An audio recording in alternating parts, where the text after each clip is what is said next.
Hey everybody, how are you doing? Good morning, good afternoon, good evening, wherever you're at. I hope you're well. Now I'm really excited because I am going to be sharing a few back to school tips over the next few weeks as part of my back to school series. And the intention behind this is to support yourself and your children when it comes to easing some of those back to school wobbles. Back to school generally is a time that causes a lot of feelings of worry, uncertainty and anxiety within children and young people. But even more so now, obviously, given the recent circumstances that we've been facing.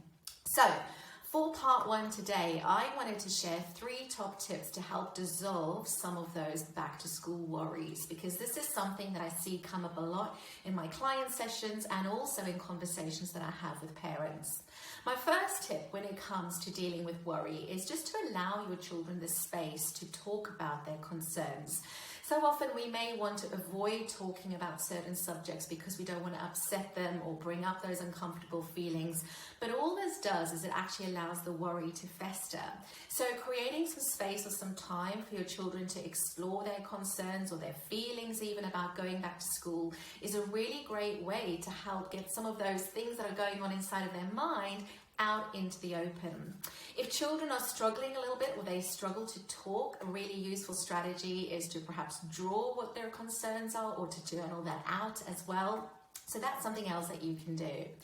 Now, for some of those children who tend to get a little bit more worried or anxious than others, something that's also really helpful is to schedule in what I call a worry time. Now, this is when we schedule, and not too long either, 10 minutes is enough, but to have, say, something like my worry time is from 4 to 10 past 4, every second day, or could be every day. Go and, go work with your child.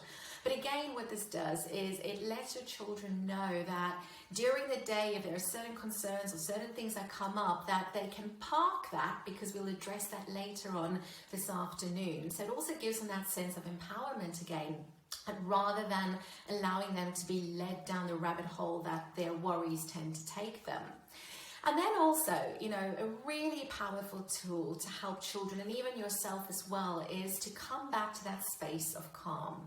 Now, if you've been following me for a long time, you'll know that I often talk about body signals, the link between our mind and our body, and getting children to recognize what some of those body signals are.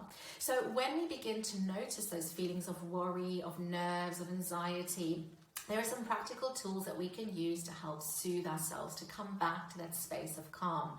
And a really simple one is just taking those deep belly breaths. So a great way to practice this with children is actually to use some bubbles. And as we breathe in, we imagine that we breathe into our belly, we fill our belly up with air, and then we slowly breathe out and we try and see how many bubbles we can blow out. So if we just practice that, and even getting children to place their hands on their belly initially, we take a deep breath in, and then we slowly blow out the bubbles. And that obviously helps us to lower those feelings of stress, those feelings of worry. It brings us back into that space of calm. And it's a really fun way to practice this as well with an actual set of bubbles, which I would love to do here, but I'm just going to make everything really wet and soapy. So I'll leave that for you to try at home. So those are my 3 top tips for today when it comes to easing some of those back to school worries and wobbles.